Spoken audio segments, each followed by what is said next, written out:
Hi friend, कैसे आप लोग? उम्मीद करता हूँ आप लोग बढ़िया से होंगे। आज हम लोग जो पहला चैप्टर है संख्या पद्धति, उसका बेसिक जो क्वेश्चन है उसको देखेंगे। और हम लोग इसको देखेंगे कि कितना आसानी से कितना क्वेश्चन जो है बेसिक जो परिभाषा है, जो इस यूनिट का बेसिक चीज है जो आपको पता होना चाहिए। अगर आपको वो सब पता नहीं है, आपको ये सब परिभाषा है, कुछ रूल्स है, अगर आपको पता नहीं है तो आप इस चैप्टर का बहुत से क्वेश्चन है उसको छोड़ सकते हैं। और इसमें सबसे फायदा ये है कि जितने भी एक एक नंबर का क्वेश्चन आता है इसी परिभाषा से आता है। तो चलिए हम लोग उसको देखते हैं कि कितना आसानी से हम पूरा परिभाषा को समझेंगे, कितना आसानी से हम लोग उसको करेंगे। तो पहला एक्सरसाइज है, इसका नाम क्या है? संख्या पद्धति। इसको इंग्लिश में क्या कहते हैं? Number system. तो सबसे पहले हम लोग इस चैप्टर का बेसिक देखेंगे कि इसका जो बेसिक है, कुछ परिभाषा है, डिफिनेशन है, जो आप लोग को श्योर पता होना चाहिए। अगर आप लोग को ये जो डिफिनेशन पता नहीं होगा तो इसको कुछ परिभाषा अगर पता नहीं होगा तो आप कोई भी मैथ को आप कंप्लीटली नहीं कर सकते हैं। अगर आपको ये जो परिभाषा है अगर अच्छा से पता होगा तो आप बहुत से ऐसा एक एक नंबर का क्वेश्चन है या जो बड़े क्वेश्चन है आप आसानी से उसको कर सकते हैं। तो हम देखेंगे संख्या पद्धति में जो बेसिक से परिभाषा है वो कौन कौन सा है जो आप लोगों के लिए बहुत ही ज़रूरी है। तो सबसे पहले हम लोग देखेंगे जो इसमें बेसिक पहला हम लोग परिभाषा ले लेते हैं। क्या है? प्राकृत संख्या। आप लोग को पता होना चाहिए प्राकृत संख्या क्या होता है। प्राकृत संख्या, इसको इंग्लिश में कहते हैं रियल नेचुरल नंबर। इसको इंग्लिश में क्या कहते हैं? Natural number. इसको इंग्लिश में नेचुरल नंबर कहते हैं। ये प्राकृत संख्या। प्राकृत संख्या क्या होता है? जो संख्या हम लोग गिन सकते हैं, जो हम लोग गिनती में यूज करते हैं। गिनती में जो संख्या होता है वो क्या होता है? एक से स्टार्ट होता है। आप लोग को पता है क्या होता है? आप लोग एक से स्टार्ट करते हैं। गिनती कहाँ से स्टार्ट होता है? एक, एक, दो, तीन। आप यहाँ से जहाँ तक गिनते चले जाइए क्या होता है? प्राकृत संख्या। इसका नाम भी है प्राकृत संख्या। जो हम लोग गिनती में यूज करते हैं वो प्राकृत संख्या हो गया। 1 2 3 4 5 6। अब जहाँ तक अनंत तक आप इसको गिन सकते हैं, इन्फिनिटी तक गिन सकते हैं। ये क्या हो गया? प्राकृत संख्या, नेचुरल नंबर। फिर दूसरा जो हम लोग को परिभाषा मिलता है वो क्या मिलता है? प्राकृत संख्या के बाद होता है पूर्ण संख्या। पूर्ण संख्या, पूर्ण संख्या। इसको इंग्लिश में क्या कहते हैं? Whole number. Whole number. Whole number हम लोग इसको इंग्लिश में कहते हैं। अब देखिए ये जो है प्राकृत संख्या, इसी में अगर हम लोग जीरो जोड़ देते हैं, जीरो जोड़ देते हैं, यानी ये एक से स्टार्ट होता है। अगर हम लोग इसको जीरो से स्टार्ट कर रहे हैं, जीरो को जोड़ देते हैं तो 0 1 2 3 जहाँ तक होता है वो क्या हो गया? पूर्ण संख्या हो गया। सिंपल है। प्राकृत संख्या में अगर जीरो जोड़ देते हैं तो क्या हो गया? पूर्ण संख्या हो गया। दोनों क्लियर हो गया आप लोग को। फिर तीसरा जो है, तीसरा परिभाषा हम लोग देखेंगे। इसमें क्या होगा? ये दोनों आप लोग को क्लियर हो गया। तीसरा हो गया आप लोग को पता होना चाहिए धनात्मक संख्या और ऋणात्मक संख्या। तो तीसरा हम लोग ले लेंगे धनात्मक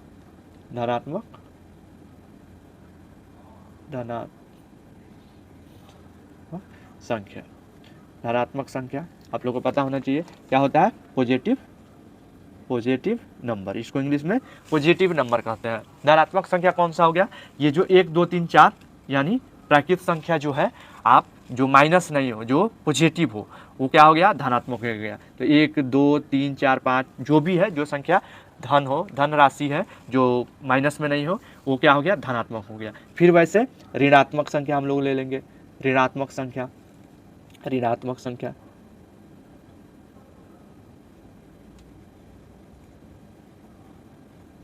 ऋणात्मक संख्या, इसको नेगेटिव नंबर कहते हैं। नेगेटिव, इसको नेगेटिव नंबर कहते हैं। नेगेटिव संख्या कौन सा हो गया? जो माइनस में है, जैसे -1 -2 -3, जिसमें माइनस लगा है। ये हम लोग को 4 क्लियर हो गया। अब हम लोग देखेंगे ये जो है चौथा, पांचवा जो होता है वो क्या होता है? पांचवा जो संख्या होगा वो क्या हो जाएगा? इंटीजर, पूर्णांक। पूर्णांक किसे कहते हैं? ये बहुत इंपॉर्टेंट है, आप लोग को पता होना चाहिए। इसको इंग्लिश में इंटीजर कहते हैं। देखिए पूर्णांक क्या होता है? पूर्णांक, ये जो हम लोग जितना ऊपर संख्या पढ़े हैं, पूर्ण संख्या हो गया, ये देखिए आप लोग को यहाँ पे प्राकृतिक संख्या हो गया, पूर्ण संख्या हो गया, धनात्मक हो गया, ऋणात्मक हो गया, यानी धनात्मक जो हो गया प्राकृतिक संख्या में आता है। तो ये जो तीनों संख्या मिलकर, मान लीजिए ये प्राकृतिक संख्या हो गया, पूर्ण संख्या, ये संख्या हो गया पूर्ण संख्या पूरा, और ऋणात्मक वाला ये पूरा मिलकर क्या होता है? जीरो होता है। जीरो 1 2 3, मान लीजिए यहाँ पे 0 हो गया, 1 हो गया, 2 हो गया, 3 हो गया, ये बढ़ता जा रहा है। फिर माइनस का 1, माइनस का 2, ये यानी माइनस वाला ऋणात्मक संख्या, और ये हो गया पूर्ण संख्या। पूर्ण संख्या ये पूरा ले सकते हैं, पूर्ण संख्या और ऋणात्मक संख्या दोनों मिला के, या आप कह सकते हैं कि प्राकृत संख्या और ऋणात्मक, ऐसे बोल सकते हैं। चाहे ये 0 और धनात्मक ऋणात्मक, ये पूरा क्या होता है, इंटीजर होता है, पूर्णांक होता है। यानी माइनस वाला संख्या 0 और प्लस वाला संख्या ये क्या होता है, पूर्णांक होता है। फिर अब हम लोग देखेंगे कंपोजिट नंबर। छठा जो क्वेश्चन है हम लोग का आएगा वो क्या आएगा, कंपोजिट नंबर होगा। इसको भाज्य संख्या कहते हैं, भाज्य संख्या, भाज्य संख्या इंग्लिश में क्या कहते हैं, composite prime number. Prime number क्या होता है, इसको हिंदी में क्या कहते हैं, अभाज्य संख्या। सेम इसका उल्टा होता है अभाज्य संख्या। अभाज्य संख्या क्या होता है, सेम इसका उल्टा होता है। इसमें क्या था कि इसका जो 2 से अधिक गुणाखंड हो उसको क्या कहते हैं, भाज्य। इसमें क्या होता है, जिसका स्वयं और 1 से छोड़ के दूसरा किसी भी संख्या से उसमें भाग नहीं, वह संख्या जिसमें स्वयं और 1 को छोड़ के दूसरा किसी भी संख्या से भाग नहीं लगता है वो क्या होता है, प्राइम नंबर होता है। जैसे क्या कह सकते हैं, 2 क्या है, प्राइम संख्या, क्योंकि इसमें 2 और 1 को छोड़ के दूसरे किसी से भाग नहीं लगेगा। 3 हो गया, 3 में भी सेम वैसे है। फिर 5 हो गया, स्वयं और 1 के छोड़ के उसमें नहीं लगता। फिर 7 हो गया, स्वयं और 7 को छोड़ के उससे भाग नहीं लगेगा। तो प्राइम नंबर क्या होता है, जिसमें स्वयं और 1 को छोड़ के किसी अन्य संख्या से विभाजित नहीं होता है, चाहे वह संख्या जिसका जो गुणनखंड है। तो 2 या 2 से कम हो वो क्या होता है, प्राइम नंबर होता है। इसका 2 डिफिनेशन आसानी से आप समझ सकते हैं, इसको प्राइम नंबर किसे कहते हैं। तो आप यहाँ पे देख लिए प्राइम। और अब देखिए इसी में एक आता है, एक जो है कोई कभी आप लोग से क्वेश्चन भी पूछ सकता है, एक जो है ये क्या है, भाज्य संख्या या अभाज्य संख्या। तो एक जो होता है ये जो होता है ये भाज्य संख्या नहीं होता है, ना अभाज्य संख्या होता है। क्यों, क्योंकि एक जो है स्वयं और 1 छोड़ के, यानी इसका एक ही आप लोग को दिख रहा है, एक जो है इसका एक ही गुणनखंड है, इसका 2 गुणनखंड नहीं है। तो इसके लिए क्या होता है, ये तो ना प्राइम संख्या होता है, ना भाज्य संख्या होता है, ना अभाज्य संख्या होता है। भाज्य संख्या क्या होता है कि जिसका 2 से अधिक गुणनखंड होना चाहिए, वो भाज्य संख्या हो गया। और ये अभाज्य संख्या क्या होता है, जिसका 2 से अधिक गुणनखंड नहीं होना चाहिए। लेकिन एक का जो होता है एक ही गुणनखंड होता है, संख्या जो होता है वो 2 होता है, आप लोग को दिख रहा होगा, क्योंकि एक भाज्य नहीं है ना अभाज्य। तो 2 जो हो गया वो क्या होता है, सबसे छोटा अभाज्य संख्या होता है। वैसे अगर कोई पूछ दे कि सबसे छोटा भाज्य संख्या क्या होता है, तो सबसे छोटा जो भाज्य संख्या होता है वो 4 होता है, क्योंकि एक भाज्य नहीं है, अभाज्य नहीं है। 2 जो है स्वयं और 1 को छोड़ के तीसरा से विभाजित नहीं है। 3 का सेम वही कहानी है। फिर 4 जो होता है वो सबसे, इसमें क्या है 4 और 1 को छोड़ के 2 से इसमें भाग लग जाता है, तो ये क्या होता है, सबसे छोटा भाज्य संख्या होता है। तो ये आप लोग को पता चला होगा। अब हम लोग देखेंगे, ये हम लोग को तो बेसिक इतना पता चला। अब हम लोग देखेंगे 7 नंबर जो क्वेश्चन है वो क्या है, 7 नंबर जो है सअभाज्य संख्या। सअभाज्य संख्या, अभाज्य संख्या। सअभाज्य को इंग्लिश में क्या कहते हैं, इसको प्राइम नंबर, प्राइम नंबर, इसको इंग्लिश में क्या कहते हैं, वो प्राइम नंबर कहते हैं। सअभाज्य संख्या कौन सा संख्या होता है कि अगर 2 संख्या है, जो 2 संख्याओं का, मान लीजिए यहाँ पे एक 9 हो गया और एक 7 हो गया, चाहे 8 हो गया, 8 भी ले सकते हैं और 7 भी। इसमें दोनों में क्या है कि जो फैक्टर है, कॉमन फैक्टर है वो 1 है। आप देख सकते हैं दोनों में कॉमन जो है 1 है, यानी वह संख्या जिसका आप ऐसे कह सकते हैं कि वह 2 संख्या जिसका जो महत्तम है वो 1 है, वो क्या है, सअभाज्य संख्या है, वो प्राइम नंबर है। चाहे उसका दोनों का जो कॉमन फैक्टर है 1 है। मान लीजिए ये 9 और 2 संख्या जो होता है, दोनों में एक के अलावा दूसरा कॉमन फैक्टर नहीं है, दूसरा गुणनखंड नहीं है। वो दोनों में कॉमन मतलब क्या होता है कि दोनों में गुणनखंड, तो एक के अलावा दूसरा इसका गुणनखंड नहीं है ना। आप देख सकते हैं 9 और 8 दोनों का, अगर आप यहाँ पे देख सकते हैं कि 9 और 8 इसका अगर आप गुणनखंड निकालते हैं तो दोनों क्या होगा, कटेगा, एक के अलावा दूसरा किसी से नहीं कटेगा। तो ये क्या हो गया, सअभाज्य संख्या हो गया। परिमेय संख्या, परिमेय संख्या को इंग्लिश में क्या कहते हैं, रेशनल नंबर कहते हैं, रेशनल नंबर कहते हैं। इसको इंग्लिश में क्या कहते हैं, रेशनल नंबर कहते हैं। यहाँ पे इसको इंग्लिश में रेशनल नंबर कहते हैं। अब देखिए परिमेय संख्या क्या होता है, जो P बट्टा Q, P बट्टा Q के रूप में, जो P बट्टा Q के रूप में है। जहां पे ये जो P और Q जो होता है, P और Q क्या होता है, पूर्णांक होता है। पूर्णांक जो परमेय संख्या है पी बटा क्यू के रूप में होना चाहिए, पी बटा क्यू का रूप में होगा तभी परमेय संख्या होगा, और वो पी और क्यू जो होता है पूर्णांक होना चाहिए। पूर्णांक आप लोग को पता है क्या हो सकता है, जीरो भी हो सकता है। पूर्णांक क्या होता है, 0 1 2 3, आप लोग को पता है ना पूर्णांक, चाहे माइनस का 1 माइनस का 2 माइनस का 3, ये जो है संख्या पूर्णांक होता है। तो इस फॉर्म में होना चाहिए, ठीक है। और यहाँ पे क्या होना चाहिए, जहां पे जो क्यू जो हो बराबर 0 नहीं होना चाहिए, यानी पी बटा क्यू में होना चाहिए, पी क्यू पूर्णांक होना चाहिए, और क्यू जो है वो 0 के बराबर नहीं होना चाहिए। मान लीजिए यहाँ पे पी कोई पूर्णांक ले लेते हैं 2, और यहाँ पे क्यू 0 लिख देते हैं, तो क्या हो जाएगा, परमेय संख्या नहीं होगा।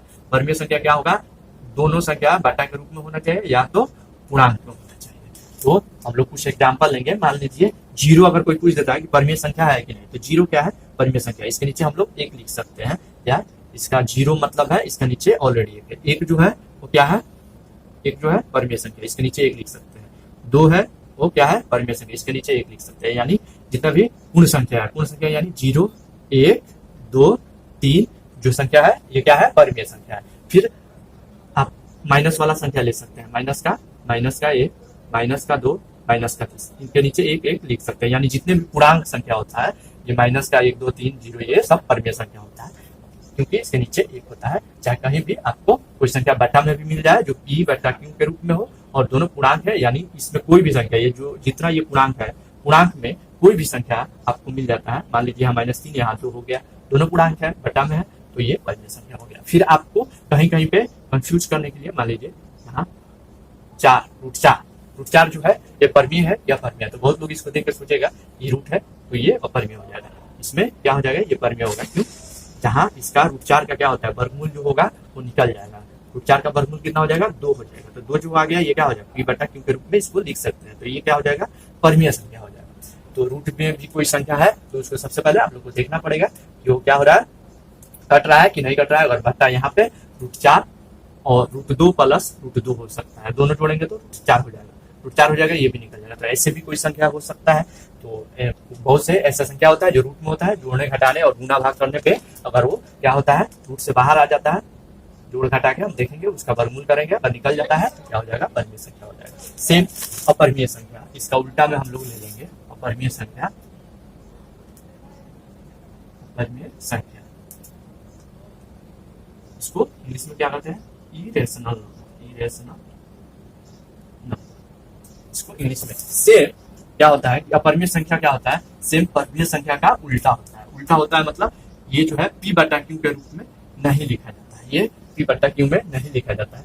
जहां पी और क्यू पूर्णांक हो, जहां तथा पी और क्यू पूर्णांक हो, और क्यू पूर्णांक है, पूर्णांक है, और क्यू बराबर 0 नहीं होना चाहिए। ये क्या होना चाहिए, जो पी बटा क्यू में रूप नहीं लिखा सकता है, और पी क्यू यानी इसके उल्टा, ये बटा के रूप में नहीं रहता है, और ये और तथा ये जो होता है, तथा ये रूट के अंदर होता है, ये रूट के अंदर होता है, अंदर होता है। देखिए पी बटा क्यू अगर पूर्णांक ये रहेगा, बटा में रहेगा, पूर्णांक जितनी भी संख्या आएगा अगर बटा में रहेगा तो क्या हो जाएगा, परमेय संख्या होगा, अपरमेय। मान लीजिए यहाँ पे 1 बटा 2, तो ये पी बटा क्यू के रूप में है, तो ये अपरमेय हो गया, परमेय तो होगा नहीं। अगर यहीं पे यहाँ पे अगर दे देता है 1 बटा रूट 2, तो ये क्या हो जाएगा, अपरमेय संख्या हो जाएगा। कैसे हो जाएगा, ये तो पूर्णांक है लेकिन ये पूर्णांक नहीं है, तो इसको ये फॉलो करता है, क्योंकि ये पी बटा क्यू के रूप में, ये बटा के रूप में है, लेकिन पी बटा क्यू यानी पी और क्यू दोनों पूर्णांक हो। तो यहाँ तो क्या है, एक तो पूर्णांक है, दूसरा पूर्णांक नहीं है, बटा में है, लेकिन क्या है, पी और क्यू जो है वो क्या है, एक तो पूर्णांक है, दूसरा जो है पूर्णांक नहीं, तो ये हो जाएगा क्या है, रूट में कुछ नहीं हो जाएगा, ये क्या हो जाएगा, अपरमेय संख्या हो जाएगा। रूट का जितना भी संख्या है अपरमेय संख्या होता है। पाई अगर कोई पूछता है, बहुत टाइम पूछेगा कि परमेय संख्या है कि अपरमेय, तो पाई जो होता है वो अपरमेय संख्या होता है, आप लोग को पता होना चाहिए, क्योंकि पाई का जो एग्जैक्ट मान होता है वो कितना हो जाएगा, 1.34 नहीं होता है, इसका आगे भी ऐसे आगे बढ़ता है, ये बार बार दोहराता है। और अगर रूट 2 का भी मान निकालिए, रूट 3 का मान निकालिए, जितने भी रूट की जो संख्या है इसको अगर आप मान निकालते हैं तो ये क्या हो जाएगा, दशमलव के कुछ अंक तक जाएगा, ये कटता नहीं है। तो अगर कहीं आप लोग को ऐसा भी संख्या मिल जाए जो क्या होता है, कटता नहीं है, और दशमलव के बाद क्या होता है, अंक बदल के आ रहा है, तो अपरमेय संख्या होता है। जैसे आप लोग को ऐसे आसान अनावर्ती का कुछ जो होता है वो क्या होता है, अपरिमेय संख्या होता है। जैसे कहीं कहीं पे आप लोग को ऐसे कुछ संख्या दिखने को मिल जाएगा, दशमलव के बाद 1 2 3, फिर क्या होता है 1 2 3 1 2 3 4, यहाँ पे 1 2 3 4 क्या होता है, ये बदल बदल के आता है। तो और वो कटता नहीं है, वो शांत नहीं होता है, वो बदल बदल के आता रहता है, लेकिन सेम रिपीटिंग नहीं करता। अंक जो होता है बदल बदल के आता है। तो क्या होता है, वो जो संख्या होता है ये अपरिमेय संख्या होता है। और चाहे शांत संख्या, शांत संख्या क्या होता है, 5 ले लीजिए, 5 और यहाँ पे ले लेते हैं 27, 27 में भाग देंगे तो 5 25 हो जाएगा ना, यहाँ पे 5 25 हो जाएगा, 2 कट जाएगा, फिर दशमलव के बाद क्या होगा, 0 कट जाएगा, 5 का 20। देखिए क्या हो गया, ये भी पूरा पूरा कट जा रहा है, दशमलव के बाद भी शांत हो जाता है। तो ये क्या होता है, टर्मिनेटरी नंबर होता है, शांत संख्या होता है। सिर्फ इसका उल्टा अशांत होता है। अशांत जो होता है, अशांत संख्या क्या होता है, इसको इंग्लिश में नॉन टर्मिनेटरी कहते हैं। नॉन टर्मिनेटरी, नॉन टर्मिनेटरी क्या होता है, यहाँ पे नॉन टर्मिनेटरी क्या होता है, इससे इसका उल्टा जो अशांत होता है, जो दशमलव के बाद क्या होता है वो कटता नहीं है, उसमें क्या होता है कि नॉन टर्मिनेटरी जो दशमलव होता है वो क्या होता है, इसमें पूरा शांत नहीं होता। इसमें क्या हो गया, शांत हो गया, लेकिन इसमें क्या हो गया, शांत नहीं हो। मान लीजिए कि यहाँ पे 1/, अगर हम लोग रखते हैं 3, तो इसको अगर हम लोग भाग देते हैं 1 से, तो क्या होगा, दशमलव बैठ जाएगा, यहाँ पे 0 रखेंगे तो 3 से करेंगे तो क्या हो जाएगा, 3 3 9, 3 से करेंगे तो 3 3 9 हो जाएगा, फिर 1 आ जाएगा, फिर यहाँ दशमलव रखेंगे, फिर 3 3 9 हो जाएगा, फिर यहाँ आ जाएगा। ये शांत नहीं हो रहा है, ये बार बार कटेगा। आप जहाँ भी इसको आगे तक ले जाइए, ये आएगा, 3 आता रहेगा, ये दशमलव नहीं हो, ये कटेगा नहीं, ये क्या होगा, आगे तक बढ़ता रहेगा। चाहे कोई भी संख्या ऐसे इस फॉर्म में भी आ जाएगा, चाहे ऐसे आता है कि मान लीजिए यहाँ कोई संख्या है 1 8 7 6 2 1, ये कटेगा नहीं, शांत नहीं होगा। यहाँ पे आप लोग को क्या मिला कि यहाँ शांत हो गया, लेकिन इसमें क्या होता है, आप जहां तक काटिए कटता जाएगा, शेषफल आता रहेगा, तो क्या होता है, अशांत होता है। अशांत होता है जिसमें नॉन टर्मिनेटेड। अब इसी का 2 पार्ट होता है, इसका जो होता है अशांत जो होता है वो 2 प्रकार का होता है। एक जो होता है इसमें क्या होता है, मान लीजिए यहाँ पे हम लोग लिख लेंगे नॉन टर्मिनेटरी का, चाहे यहीं पे, एक क्या होता है, इसमें होता है नॉन टर्मिनेटरी, इसको हिंदी में कहते हैं अशांत, अशांत आवर्ती, अशांत आवर्ती, अशांत आवर्ती। इंग्लिश में इसको कहते हैं non terminatory repeating, non terminating repeating. दूसरा इसमें क्या होता है, एक ये हो गया। दूसरा इसमें क्या होता है, अशांत, अशांत अनावर्ती। ये जो होता है अशांत अनावर्ती, व्यावर्ती हो गया, ये अशांत अनावर्ती होता है।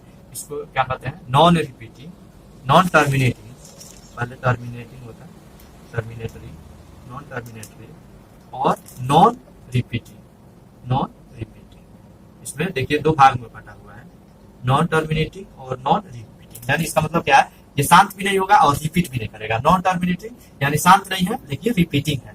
तो आप जैसे 1/9 ले लीजिए, और आप इसमें 1/9 में भाग करेंगे, 1/9, यहाँ पे 9 है ना, 1/1 भाग 9, यहाँ पे दशमलव लेके 0 बैठा दीजिए, 1 आ जाएगा, यहाँ पे 9 हो जाएगा, फिर आप 1 माइनस करेंगे, 1 आएगा, फिर 0 रखिए, फिर 1 जाएगा। तो ये टर्मिनेटिंग नहीं होगा और ये रिपीटिंग होगा, यानी कटेगा भी नहीं लेकिन रिपीट करेगा, यानी बार बार यही आएगा। तो मान लीजिए ये हो जाएगा 0.111, चाहे 0.333, चाहे दशमलव, मान लीजिए दशमलव के बाद 1 यहाँ पे मान लीजिए 3 आ रहा है, चाहे 1.44 आ रहा है। तो इसमें क्या होता है, ये शांत भी नहीं रहता है और रिपीटिंग होता है। तो कहीं कहीं पे आप लोग इसको क्या करते हैं, बार लगा देते हैं। ऐसा अगर आता है तो 1.3 के बाद बार, जिसपे जो है संख्या बार बार जो आता है उसके ऊपर हम लोग बार दे देते हैं। तो ये होता है अशांत, क्या होता है, आवर्ती होता है। इसी में क्या होता है, जो दूसरा टाइप जो होता है, जो इसका दूसरा होता है अशांत अनावर्ती, अशांत, अशांत अनावर्ती, अनावर्ती, अनावर्ती जो होता है ये क्या होता है, नॉन रिपीटिंग। यहाँ पे क्या हुआ, नॉन टर्मिनेटिंग, नॉन रिपीटिंग, यानी ये रिपीट भी नहीं करता है और करता भी नहीं। तो कुछ ऐसे मान लीजिए आप लोग को कुछ ऐसा संख्या मिल जाता है, जैसे यहाँ 0.1 2 3 4, फिर क्या होगा, ये कुछ बार फिर से रिपीट हो जाएगा, लेकिन सेम एक फॉर्म में नहीं होगा। मान लीजिए ये क्या होगा, 1 2 3 4 5, 1 2 3 4 5, फिर ऐसे क्या होगा, वो बदल बदल के 6, चाहे ऐसे आ जाएगा 1 8 7 6 5, ये आगे तक बढ़ता जाएगा, रिपीट भी नहीं करेगा और क्या होगा, शांत भी नहीं होगा। तो ये होता है अशांत मनोवृत्ति। तो ये सब जितने भी परिभाषा था बहुत ही इंपॉर्टेंट था। तो आप लोग को इसको सही से करना पड़ेगा। अगर आप लोग को ये सही से आ गया, आप लोग इसको सही से कर लिए, तो इस यूनिट में कोई भी क्वेश्चन नहीं है कि जो आप आसानी से नहीं कर सकते हैं। बहुत से एक नंबर का क्वेश्चन इसके बेस पे पूछा जाता है। तो प्लीज आप लोग इसको कीजिए अच्छे से। और आपको अगर वीडियो अच्छा लगा हो, अगर आप लोग को कुछ समझ में आया हो, तो प्लीज वीडियो को लाइक शेयर सब्सक्राइब जरूर कीजिए। Thank you for watching.